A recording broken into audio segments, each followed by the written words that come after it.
Tu as déjà tiré des conclusions hâtives? Par exemple, un ami qui annule votre rendez-vous au dernier moment et tu vas immédiatement penser qu'il ne fait jamais d'effort pour toi.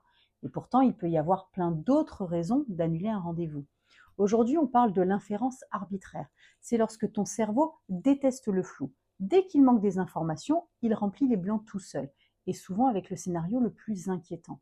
Pour t'imaginer cette distorsion, c'est comme regarder un film où il manque des scènes. Ton cerveau invente l'histoire pour que ça ait du sens, et le problème, ce n'est pas d'inventer, mais c'est de croire que le scénario que tu as inventé est la réalité. L'inférence arbitraire peut prendre différentes formes. Premièrement, la télépathie. C'est penser savoir ce que l'autre pense, alors qu'il ne l'a pas dit.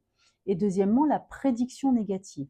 C'est être sûr que quelque chose de mauvais va arriver sans aucune preuve. Alors, comment la contrer? Pose-toi une question simple.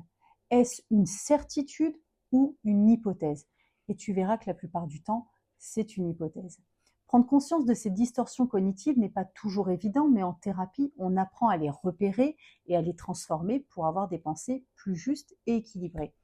La semaine prochaine, je te parlerai des fausses obligations, c'est-à-dire cette tendance à se fixer des règles que l'on croit incontournables, et souvent ces règles sont auto-imposées et pas vraiment nécessaires, comme s'obliger à répondre toujours présent au risque de passer pour un mauvais ami ou un mauvais collègue. À bientôt.